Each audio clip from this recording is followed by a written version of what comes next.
Hi, everyone. Judge Andrew Napolitano here for Judging Freedom. Scott Ritter is with us here in just a moment.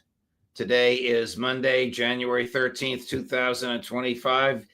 But first, this. We're taught to work hard for 35 to 40 years. Save your money, then live off your savings. Unfortunately, there are too many threats undermining the value of our hard-earned dollars. The Fed's massive money printing machine is shrinking your dollar's value. Just the cost of groceries is absurd. Let me be brutally honest. I think the dollar is on its way to being extinct, not just here, but globally. The BRICS nations, led by Russia and China, threaten to remove the dollar as the world's reserve currency. Central banks have been shifting away from the dollar and into gold. And if we go to central bank digital currency, that will not only destroy the dollar, but we will lose our freedom. We will lose our privacy. They can track anything we do. You need to take care of yourself and your family. So here's what you need to do. Immerse yourself in knowledge and information. The writing is on the wall. Now is the time to consider shifting some of your dollars into gold and silver as your bedrock financial asset. Call my friends at Lear Capital, the leader in precious metals, investing for over 27 years. They helped me diversify into gold and silver. They can help you too. Call Lear today at 800-511-4620, 800-511-4620, or go to LearJudgeNap.com. Scott Ritter, welcome here, my friend. President Zelensky claims, and we've seen photos of this, that the Ukrainian troops have arrested North Korean troops as prisoners of war. Do you know if this is true and where they were fighting, and if there's any geopolitical significance to this? Well, what I can say is you're competing with Maverick. The timing is everything, but hopefully they'll stop since the truck drove by. It appears that these two people aren't North Koreans. They're from Tuvan, which is a region of Russia that has Asiatic population. The Ukrainians are trying to turn the North Korean issue, manufacturing North Korean issue, in order to create the perception that Russia can't win this war on its own and is bringing in outside forces to assist it. And the Ukrainians say, hey, look, if it's good for the goose, it's got to be good for the gander. If Russia can bring in these North Koreans, then certainly we can bring in the Europeans. That's what it's all about. And so there's both the Ukrainians and the United States and Europe have been playing this up. Just to show you the absurdity of much of the Ukrainian claims, if you know anything about Russia, Russia doesn't do anything without solid legal agreements in place. The Ukrainians and NATO and the United States were already committed to tens of thousands of North Korean soldiers fighting in Kursk before Russia ratified its strategic military agreement with North Korea that could have opened the door for North Korean troops to come into Russia.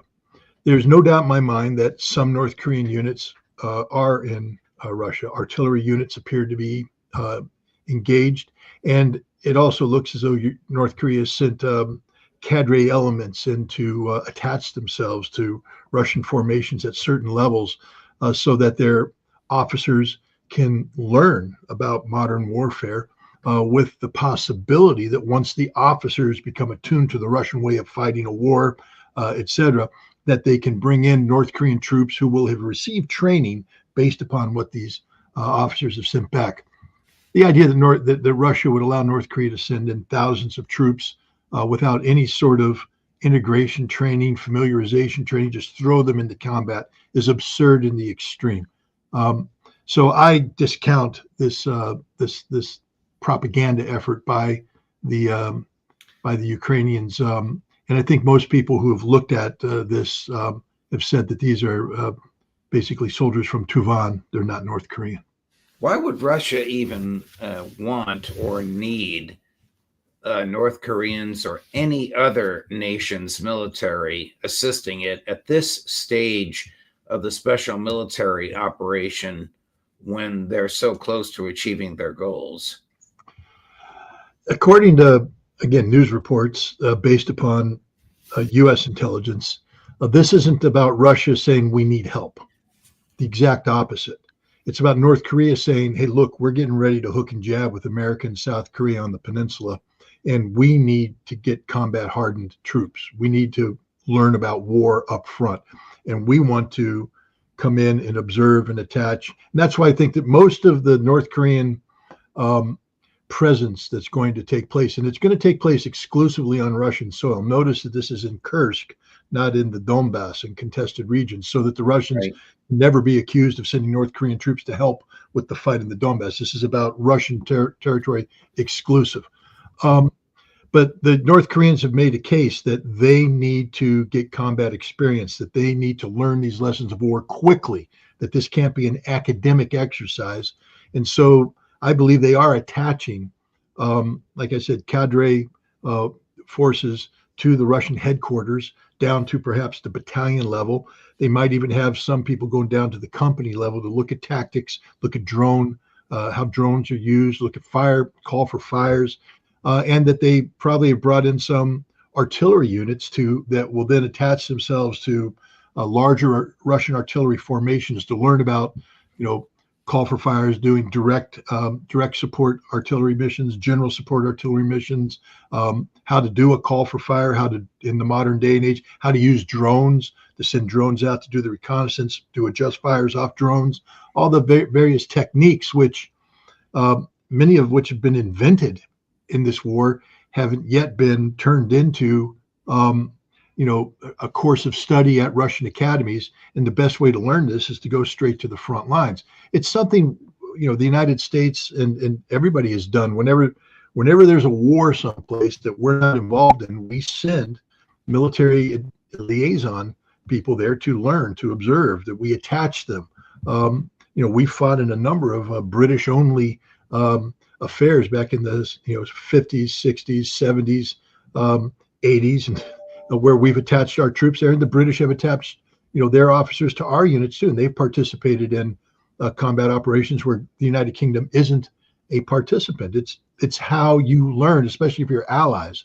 And so there's no doubt in my mind that North Korea and Russia have signed a strategic agreement that allows North Korea to send formations in, primarily in the combat support area, as opposed to frontline infantry, frontline armor, but fire support, and then to get cadre observers attached down to battalion, maybe down to company level in certain areas. Are you surprised that the Ukrainians have not been expelled from Kursk, that they're still there?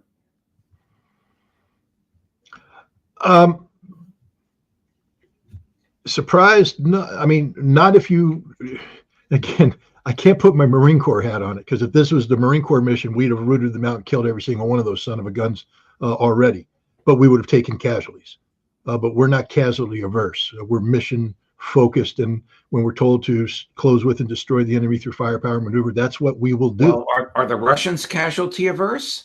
Yeah, of course they are. The Russians aren't in the business of sacrificing their troops needlessly. They have a strategic objective which they are focused on achieving, demilitarizing the Ukrainians, not the Russians. It's not the Russians' job to go out there and do all this nonsense you hear about human wave tactics, and it's just wrong. It's a lie. The Russians are suffering casualties because the Ukrainians are defending hard. The Ukrainians are willing to dig in and die, and it takes time to dig them out. But you could be more aggressive and take these people out, but you would lose more men, more equipment, and that's not what the Russians do. Putin has said on a number of occasions that we're not willing to put the pedal to the metal to achieve a more rapid victory. Are the Ukrainian and whoever else is with them troops in Kursk completely surrounded so that their supply lines from Ukraine are cut off? No, they're still receiving supplies through Ukraine. It's difficult. The Russians have their own drones and their own fire support. They've identified the lines of communication. But the Ukrainians, are able to push through. Look, the Ukrainians have made very effective use of drone warfare. And what the Ukrainians do when they want to make a movement is they flood the zone with drones. And so the Russians are in, basically hide mode for a period of time. And during that period of time, the Ukrainians are shoving forces in. And then the Russians, beat back the drones, and then the Russians attack. But this is warfare. Again, there's not a single West Point graduate out there that understands anything about what's happening in Ukraine today, because they were trained to fight a completely different kind of warfare. If they were put in charge of forces right now, they would be overwhelmed by the chaos of what's happening there, because it's a whole different approach of combat. The Russians have mastered it, but so have the Ukrainians, and they. The Ukrainians, while they're losing, it doesn't mean that that nothing goes their way. There are good days for the Ukrainians. There are good moments for the Ukrainians, but overall, they're getting beat, and the Russians know this. This is a war of attrition, and the concept of a war of attrition is to kill more of them than they kill of you. So the Russians aren't in any hurry to die. They will die. They have taken casualties, but they are in a very methodical manner pushing the Ukrainians back piece by piece by piece. And when the Ukrainians say, we're here to fight and die, the Russians say, thank you. We'll help kill you. It may take some time, but then we'll keep on moving until you've decided enough dying and you start retreating. The Russians have total command of the situation right now, but they aren't driven by a clock. You see, here in the West, everything's tick tock, tick tock, tick tock. We got to do it by this date, by this time. Well, we've attached political objectives to calendar dates. The Russians haven't done that. They simply have political objectives. Demilitarization, that means to kill every Ukrainian out there, or cause them to surrender, or to capture them. They're not capturing mercenaries right now. I thought that was a very telling admission by the Russians, that if you're a mercenary, you're caught on Russian soil, as opposed to in the contested areas of the Donbass. If you're caught in Kursk and you're a mercenary, you die. That's it. They execute you on the spot. You don't have any rights. You're just scum to them, and they hate you, and they will kill you. Well, there's no Geneva Convention protection for them. That's correct. Right. Okay.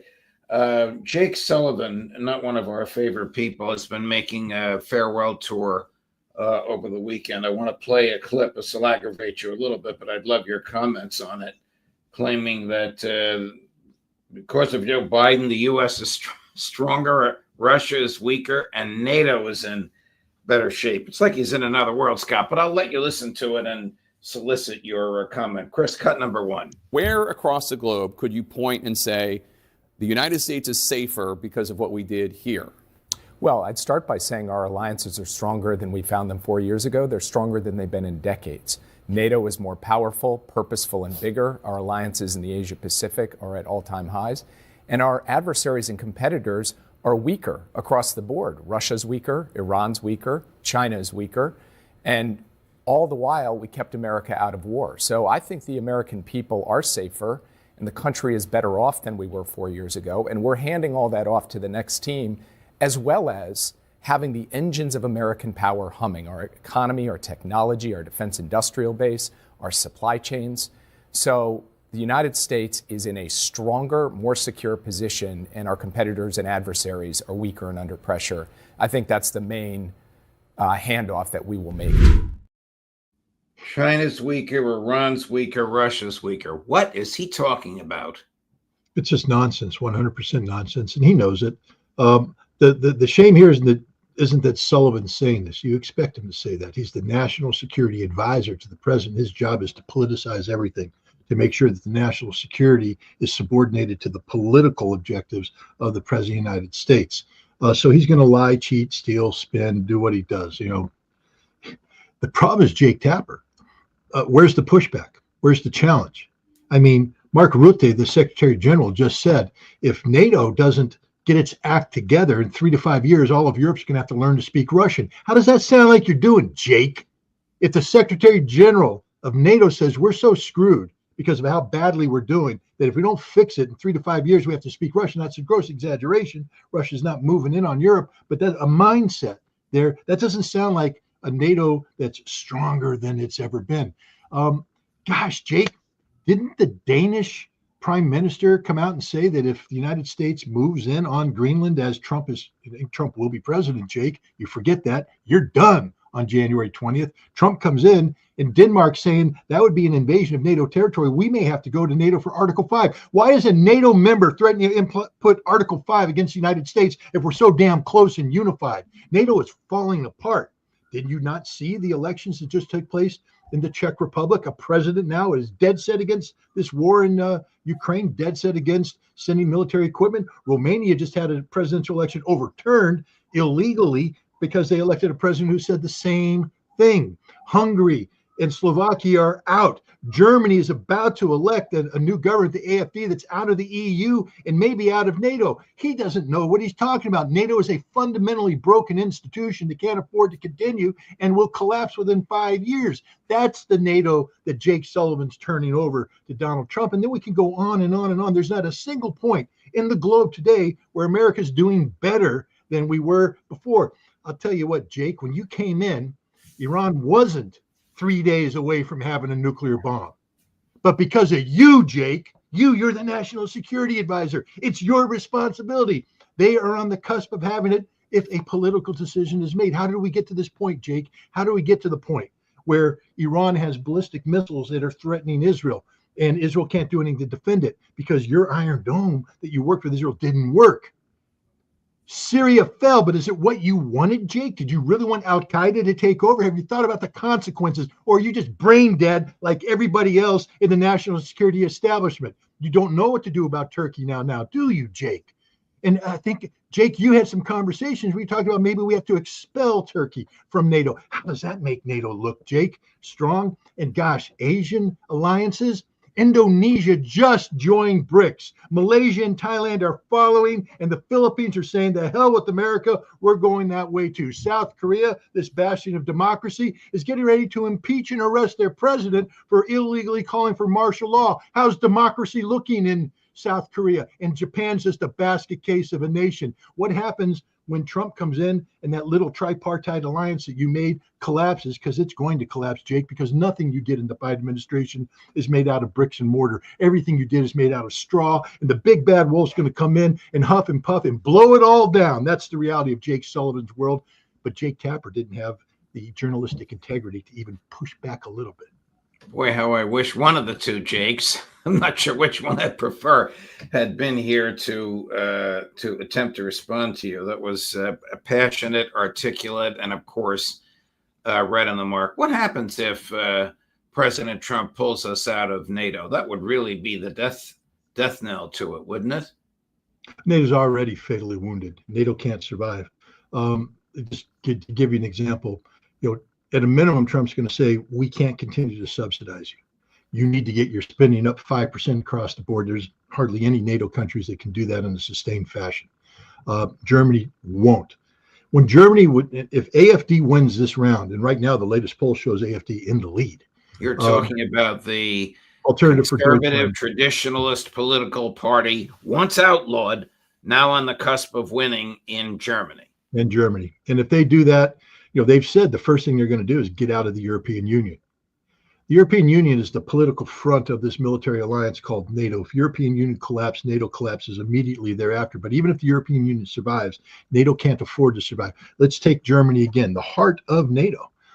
Their German military, when this conflict in Ukraine started, asked for 100 billion euros to go in and rebuild the German military. Last year, the military went to the parliament and said, hey, we're out of that money, and nothing happened really, because you can't. It's like investing into a house that's totally worn down. It's just a money pit. You're throwing money, and nothing gets done because everything, it's easier to tear it down. But no, Germany's trying to rebuild a military where 2/3 of their air force is hangar queens because they haven't maintained them. They can't get them off the ground. They never will get them off the ground. Same thing with their army in the barracks. They haven't maintained it, haven't built new equipment in sufficient numbers. Troops are poorly trained. So they want to change things. So Pistorius, the defense minister, went to the parliament and said, I need about a 8 to 9% increase in the budget. Parliament went back and said, we don't have that money. Our economy is collapsing, by the way, thanks to your government. So we're going to give you about 1.6%. We can check these numbers. I'm right, roughly right, but I might be off by a couple decimal points each way. But the point is, that's below inflation. So the German military, instead of expanding, is shrinking. Shrinking, Judge. As we speak, it's shrinking because the budget increase didn't keep up with inflation, which means they can't afford the military they have. They have to cut back to pay, and it's going to be that way going forward. Every military is that way. The British military is almost non-existent. The French military, non-functional. And now Trump's going to say, hey, you got to go up to 5%. And if you don't, we're out. And we may be out anyways. No, NATO's dead. I don't think it survives Trump's first term. I think it's a finished, complete organization. In its time. It's outlived its utility. It was viable during the Cold War, but when the Soviet Union collapsed, NATO had no mission. Then it went in search of a mission, and it has turned into an offensive instrument of power. It's bombed. I mean, I love it when NATO says Russia's bombing a European capital when they hit Kiev. Well, NATO, you bombed Belgrade in Serbia back in 1999. You started the trend.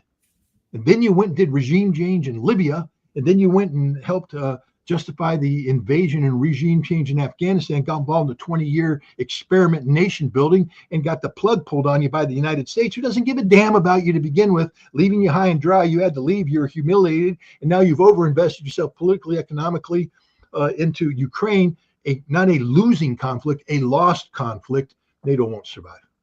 Scott, you're on fire, my man. How do you interpret President Trump's posting on Truth Social, the lambasting that our friend and colleague, Professor Jeff Sachs, gave to Benjamin Netanyahu? Look, Trump's always been complicated on this issue. He is, straight up supporter of Israel, but he doesn't have good, strong relations with Netanyahu. And I think Trump recognizes, as Jeffrey Sachs does, that Israel is behind every major war in the Middle East, and Israel has sought to drag America into every major war, the very wars that Trump doesn't want to be a part of. And he understands what Israel's trying to do with Iran and get America dragged into that conflict. And while a Trump administration, especially given the appointments that he's put into his cabinet, very pro-Zionist, pro-Israeli appointments, isn't going to turn its back on Israel, he's not going to be the rubber stamp for Benjamin Netanyahu. And I think by reposting this, he's saying that's the thought that I concur with. That's my thinking. And look what Netanyahu's done. He's not coming to the inauguration. So it's going to be interesting going forward. I think Trump's going to say we're here to help Israel, but not on Netanyahu's terms. Should Trump trust Netanyahu? Trump doesn't trust Netanyahu. It's not should he trust. He just flat out doesn't trust Netanyahu. He knows that Netanyahu is a lying, whatever. Well, Scotty, thank you very much, my dear friend. Much appreciated. I know you have some interesting events coming up. Can you tell us about them? Well, sure. In keeping with our discussion here, there's going to be a lot of decision-making going on after January 20th about what direction America's Ukraine policy should go, what NATO should be doing. And I have published a book together with Anya Kay, a Polish-based blogger. She does a fantastic podcast, Through the Eyes of Anya Kay. And she and I started doing interviews from the moment the conflict started. And we took the best portions of those interviews and put them together in a book covering Ukraine that takes you from how this war started, how it developed, where we're at, and where we think we're going to go. And so she's arriving tomorrow. We brought her over for a book tour. We got 3 events: January 15th in the Bronx, January 19th at Busboys and Poets in Washington, D.C., and January 21st at Farmers and Chefs in Poughkeepsie, New York. It's an opportunity for people to come and, this book is the perfect, concise, thorough covering of the Ukraine conflict. If people are saying, I'm confused about Ukraine, I don't understand what's going on, etc., buy this book. Slim volume, you can read in a day, but you're going to have to reread it several times because it's so full of information. But we're going to be doing 3 events to try and promote the book, but also to educate and inform people about the complexity of the Ukraine conflict, because trust me, it's going to be dominating headlines going forward. You might see an old familiar face in one of those audiences, Scott. All the best to you, my dear friend. Thank you very much for joining us. Good luck with this book signing and promotional series of events, and I hope we'll see you next week. Thank you. Of course. Wow, on fire, as always. Coming up at 3 o'clock this afternoon, Matthew Ho, Judge Napolitano for Judging Freedom.